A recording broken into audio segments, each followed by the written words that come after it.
जब किसी की मृत्यु का समय होता है तो बेसिर पैर की ऐसी बातें बका करता है।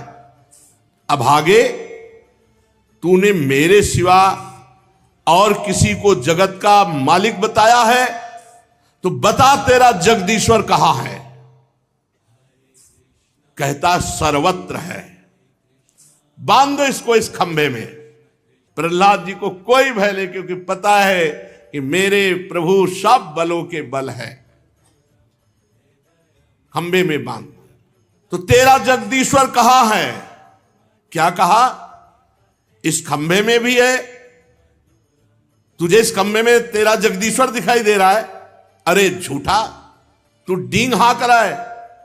अभी अभी तेरा सिर धड़ से अलग करता हूं, देखता हूं तेरा वो सर्वस्व हरि जिस पर तुझे इतना भरोसा है तेरी कैसे रक्षा करता है।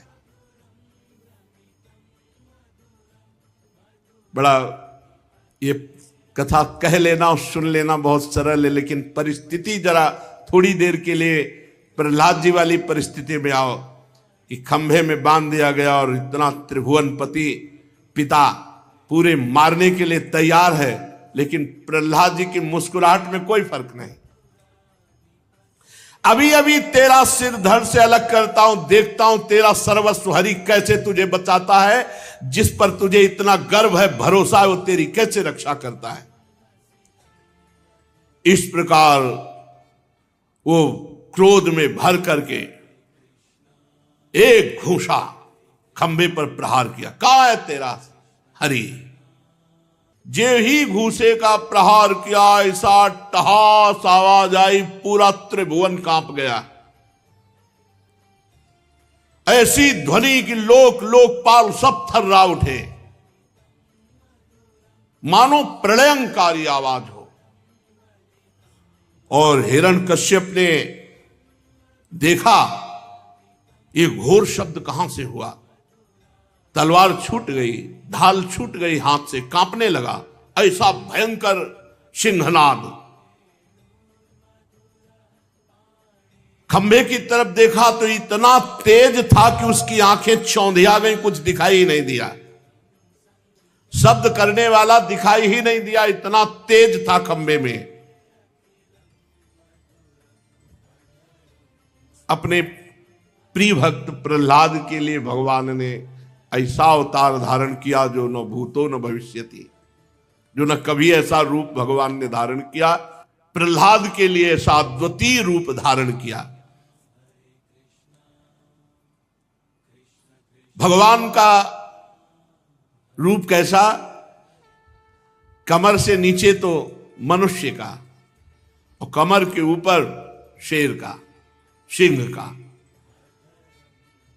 ना पूरे मनुष्य हैं ना पूरे सिंह हैं, क्योंकि उसने मांगा था वरदान की ब्रह्मा का बनाया हुआ, तो ब्रह्मा का बनाया हुआ सिंह भी होता है और ब्रह्मा का बनाया हुआ मनुष्य भी होता है। लेकिन आज तक ब्रह्मा ने ऐसी सृष्टि नहीं रची कि जो नर भी हो और सिंह भी हो। नरसिंह अवतार भगवान का। हिरण्यकश्यप देखा अद्भुत रूप भगवान का। ना मनुष्य है और न सिंह है, नरसिंह, अलौकिक रूप भगवान का। हिरण्यकश्यप ये सोच ही रहा था कि ऐसा कैसे हो सकता है, खंभे से कैसे प्रकट हो सकता है। भगवान नरसिंह सामने आकर खड़े हो गए। इतना भयावना रूप, लपलपाती हुई जिह्वा, भाले की नोक की तरह खड़े हुए बाल, और सिंह की तो वैसे ही दृष्टि, और भगवान तो वैसे नाराज थे तो अब वैसे ही दृष्टि, भयंकर रुद्र दृष्टि, विकराल दाढ़ें, पीली पीली आंखें, बार बार ओंठ चाट रहे हैं अपने, छुरे के समान तीखी जिह्वा, फूली नासिका और ऐसा भयानक मुख, जबड़ों से ऐसे लाल टपक रही, भयंकरता, विशाल इतना बड़ा शरीर की स्वर्ग को छू रहा है।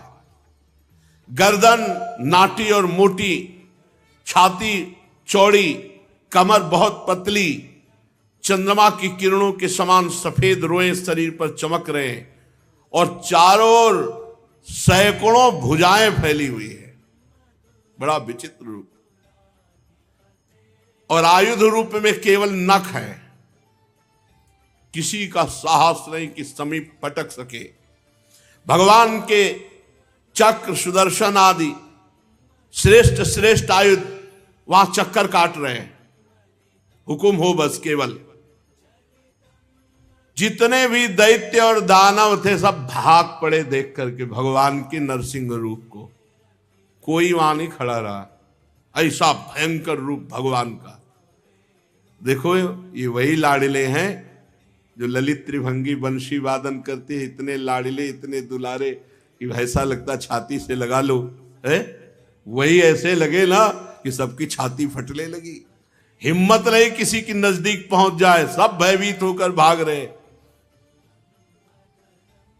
हिरण्यकश्यप ने सोचा हो ना हो ये महामायावी हरि ही हो, और इसने मुझे मार डालने के लिए ये रूप धारण किया है, परंतु इसकी चाल सफल नहीं होने देंगे। आखिरकार उन्हीं का लड़ाया हुआ चेला है ना, हरि का ही तो चेला है, हरि का प्रधान पार्षद जय विजय है। तो अच्छे गुरु का लड़ाया हुआ चेला कोई जल्दी हार थोड़ी मारने वाला है। सब भाग गए, हिरण्यकश्यप नहीं भागा, और सिंहनाद करके हाथ में गदा ली और नरसिंह भगवान पर प्रहार कर दिया। कच्चे गुरु का चेला थोड़ी है, सच्चे गुरु का चेला है, हरि का चेला है। नहीं, इस समय कोई टिका नहीं, केवल देख के सब भाग गए। और ये बहादुर हाथ में गदा लेकर भगवान नरसिंह जी के ऊपर प्रहार किया, परंतु जैसे पतिंगा आग में गिरकर अदृश्य हो जाता है, ऐसे ही भगवान नरसिंह के तेज में वो लापता हो गया। सर्वशक्तिमान भगवान प्रलयंकारी भय प्रकट करते हुए अट्टहास कर रहे हैं।